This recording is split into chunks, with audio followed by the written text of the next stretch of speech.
Hey guys, I hope you all are doing well. Today I'm just going to be filming a video for you guys on my top 10 OTPs. OTPs are one true pairings, and I'm going to be doing 10 and plus one bonus one because this pairing is newer to me and I just couldn't decide. I couldn't leave them off the list because they did make such an impact on me, even though they are a newer OTP for me. But yeah, so I'm a writer, if you guys didn't know already. But I'm a writer, which means that I'm also not only do I write stories, I consume stories, like voraciously consume stories. I love stories. I love to read stories and watch stories in the form of like TV and movies and stuff like that. So this is a compilation of things. This is from books and movies and TV shows and animes and everything. So this is just 11 that really stuck out to me. I do have other OTPs or whatever. If you guys want to see like 10 more OTPs, let me know. But these are the 10, my top 10 that make my list, and these are in no particular order. My top 10 plus my bonus one. So I'm just going to go ahead and get into this. I'm going to explain to you guys the pairing and why they're one of my OTPs, and just a little background on like their show or book or whatever. So my first pairing, I've got my list right here. My first pairing is Kagome and Inuyasha.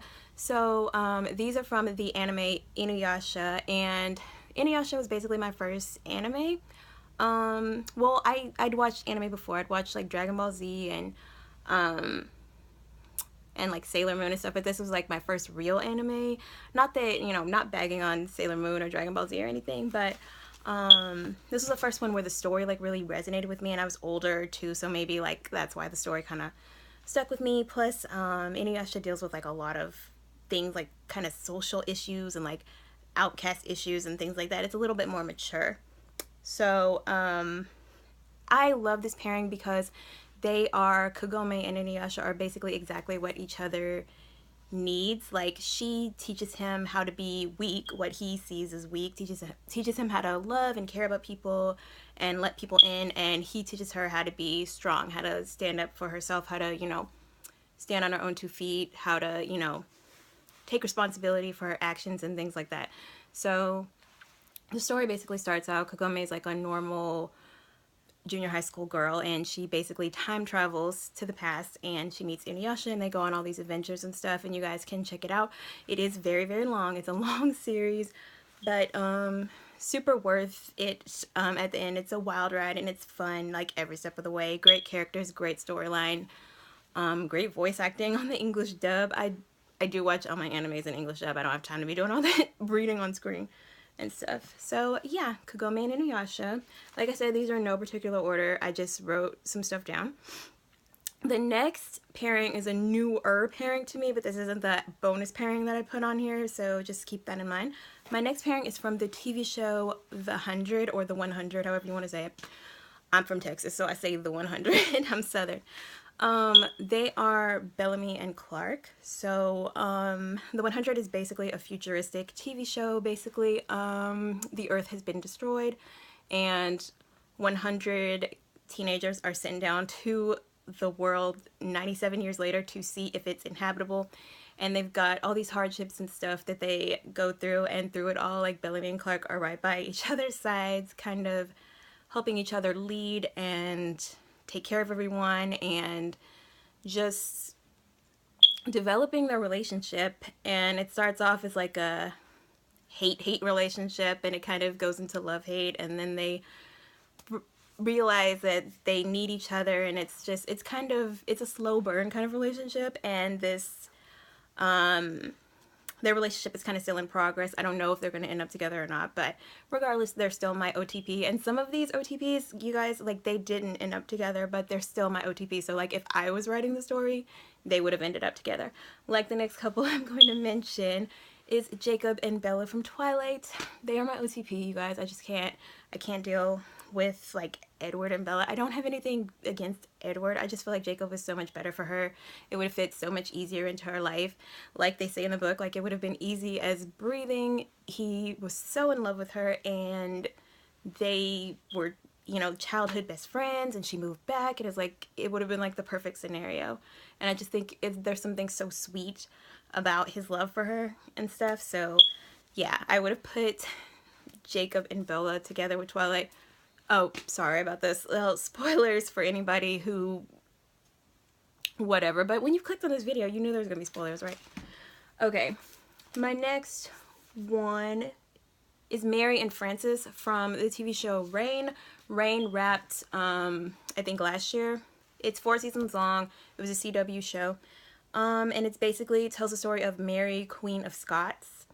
Y'all all know what Twilight is, and I told y'all about the other stuff. But Reign tells the story of Mary, Queen of Scots. So if you look up her biography and stuff, you'll get like the gist of that. But basically, she's like a child queen, like a teenager, when she comes to France to marry her husband in an arranged marriage. And so it's just their journey of love. And there's all kinds of stuff. Like there's murders and ghosts and intrigue and all kinds of stuff, like political stuff, just craziness.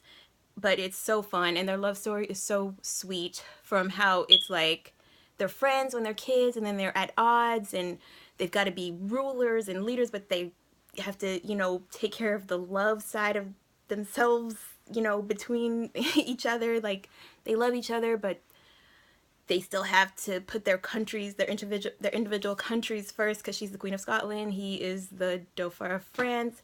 And it's just an amazing wild ride. Seriously, check Reign out. It is available on Netflix right now, and you can get it on DVD too. What else do I got? Oh, another CW show. As you guys can tell, I really love the CW. Heart of Dixie also wrapped a long time ago on the CW, but it's just a really fun, like, feel-good show, comedy, really lighthearted, fun show, easy show to watch. Just, I don't know, it's really fun. I watched it with my little sister and with my mom, so that's a range of ages, and we all love the show. And it's basically about a New York City doctor who moves to a small town when her father, the father she never knew, dies and leaves her his medical practice, and all the shenanigans all the small town shenanigans that happen there. It's full of like heart and charm. And my OTP from that show is Zoe, who is the doctor, and Wade, who is just like a small town good old boy, and he's so funny, and their love story is so like back and forth, but they always come back to each other. And I don't know, it's just so sweet. I just love it. It's like really sweet. It's very honest and real, and just super sweet and fairy tale at the same time. My next one is actually from a cartoon. I watched this cartoon. I would still watch this cartoon today. Just, you know, I don't think you're ever too old to, you know, enjoy what you love or whatever. But I watched this cartoon in junior high, and it was Avatar: The Last Airbender. It was a Nickelodeon cartoon. Ran for like 4 seasons, I think. And my OTP from this cartoon is Katara and Zuko. So in the show, Katara ended up with Aang, who is the Avatar: The Last Airbender. But I feel like she was better matched with Zuko. I feel like they just are like two sides of the same coin. Basically, they're both very passionate, and they're both very stubborn, like when it comes to their ideologies, how they see the world, but they're equally stubborn. Like, they're different enough to where it's interesting, but they're not so different that they would like never be together. So I think their passions are very similar. Like, they're like mirror images of each other, and that's why I think they would have made a great couple. Plus, they're the same like age range. And they're very similar characters to me. And for me, I just don't believe the Katara and Aang like love. I don't believe it. I think it's very one-sided. I think he is kind of more in love with her than she could ever possibly be with him. Just because they're just so different, and it's just not very believable to me. So I wasn't satisfied with the end of that show, but it is a great show if you want to check it out. Very interesting. It's basically set in like this futuristic world where people have power over the elements. Some people, a select few people, can control the elements and use them as power, and use them like, you know, like as superpowers. But the Avatar keeps the balance between the four elements. And I don't want to give too much away. Just go watch it. It's really interesting, really fun, like really good to watch with your kids or whatever, like fun for the whole family kind of thing, something all of y'all can watch together. But it's really super interesting. There's action, there's romance, there's intrigue, there's all kinds of stuff going on, and it tackles like some hardcore issues, like hardcore like family issues. Like, y'all, Zuko's family is effed up. But it's a really good show, so check it out. My next one I got is from Pirates of the Caribbean. This pairing didn't end up together either, but I thought that, you know, I thought that they should have ended up together. It's Captain Jack Sparrow and Elizabeth Swann. I thought that they had so much chemistry on screen, and I thought that the characters, because Elizabeth's character, basically if you haven't seen Pirates of the Caribbean, it's basically about Pirates of the Caribbean. So the main character is Captain Jack Sparrow. He meets a lot of people, one of them being Elizabeth Swann, and has all these crazy adventures. Y'all check it out. I think there's like 5 movies. But I feel like they're very, like, I feel like Jack is everything she's been looking for her whole life. Like, she doesn't want this like debutante socialite life. She wants, you know, adventure and stuff. And I feel like Will is just kind of too safe for her, who she ends up with. I think he's just like too straight-laced for her, and I feel like, you know, Jack is that adventure and stuff that she has been looking for. So I was surprised kind of when they didn't end up together. My next one is Elizabeth and Darcy from Pride and Prejudice. I mean, classic, like, just classic. If you haven't read Pride and Prejudice, go read it. It's amazing. There's a movie as well. There's a couple movies, but the one with Keira Knightley is really beautifully done. And yeah, just read that if you haven't read it. It's beautiful. It's basically just the story of a girl living in rural Regency England, and she meets this guy who's like, she's instantly put off by, because, you know, she thinks he's, you know, above everything, but as she gets to know him, you know, she sees like his vulnerabilities and stuff, and it's a really beautiful story. So go check it out.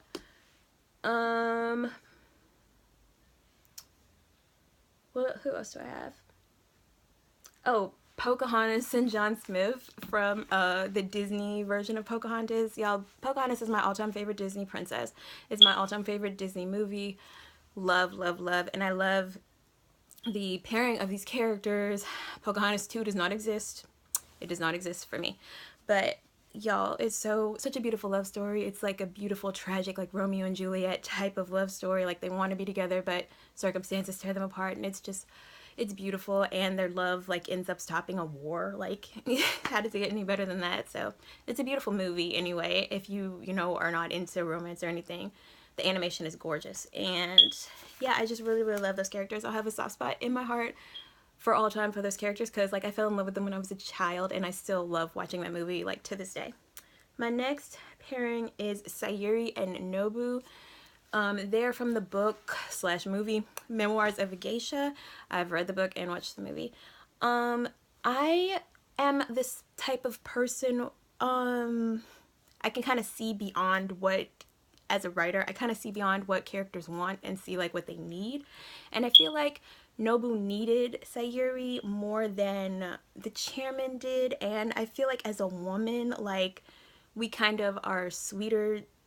Like, Memoirs of a Geisha was written by a guy, and that's why I kind of feel like Sayuri ended up with the chairman, because that's what she wanted. That's, you know, but as women, we don't really look at what we want all the time. We kind of look at what the people around us, the people that we care about, want and need, and so we'll do that sometimes. So I feel like I really wanted her to end up with Nobu, and I feel like, you know, just from the woman's perspective, I feel like they were better matched too, because I feel like, you know, she brought out the best in him. And I feel like he kind of challenged her and brought out, you know, qualities in her that she didn't know she had. So those are my 10, and then my bonus one is from the movie that I just recently saw. It is called The Greatest Showman, and I have a movie review coming up for that, so stay tuned for that.